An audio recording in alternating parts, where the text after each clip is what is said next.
you're hearing this message, I wanted to thank you again for taking this job. I needed this position filled on very short notice, and your application couldn't have been more perfectly timed. My name is Henry, and like I informed you earlier, you will be receiving pre-recorded messages from me whenever you start a new shift. These messages will be used to help guide you through the week, or at least until you get your bearings. The building you're currently in is a storage facility which holds relics from a once popular children's pizzeria chain. The last pizzerias in this chain have been closed for a while now, and most of the objects in this building are even older than that, so this place has gone unwatched for quite some time. Regardless, all the equipment inside the building should still be suitably functional.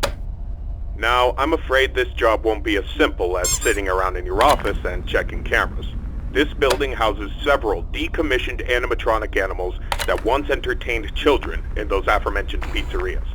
Despite all the money that was poured into them, they were scrapped due to perceived malfunctions.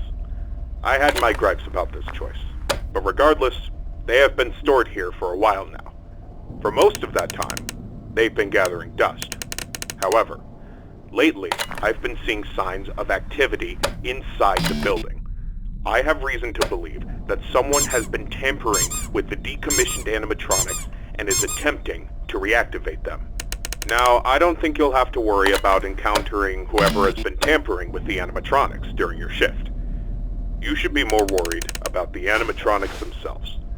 These animatronics were designed to freely walk around the building and entertain guests, and if someone has been actively tampering with them, it's likely that they'll be walking around the building during your shift.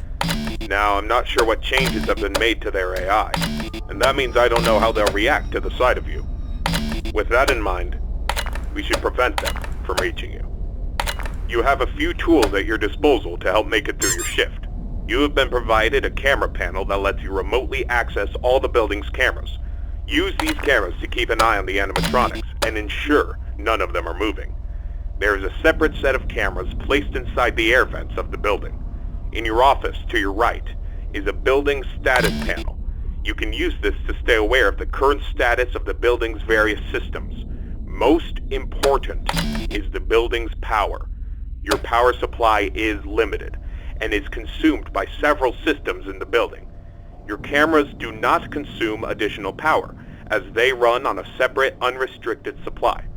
Once the building's power supply reaches critical levels, several systems will shut down, such as the building's lights. With this in mind, you have also been provided with a flashlight to help illuminate the dark corners of your office. Your flashlight has its own separate battery, which is obviously unaffected by the building's power. In addition, you have been provided with a mask of one of the pizzeria's mascots. The animatronics in this building were once outfitted with advanced facial recognition software. If they get close enough to see you, you should keep them from recognizing you as human. Now, I'm not sure if the facial recognition is still functional on each of the animatronics, and it's not impossible that the mask won't work on any of them. But regardless, if any of them have their old facial recognition software still in use, the mask should protect you from them. Assuming the mask doesn't work, you have a few other options to protect yourself. You have an air vent that runs through your office. In the event that something undesirable were to crawl through it, you can close its opening to your office using a button. Keeping this closed does drain power, so don't leave it shut longer than you need to. I know it's a fairly makeshift solution, but I only had so much time to install it before your first shift. This should be all the information you need for your first night. Remember, your shift ends at 6, and at that point, you are expected to leave. Do not stay any longer than you need to. I'll have another message for you recorded before your next shift. Good luck. End message.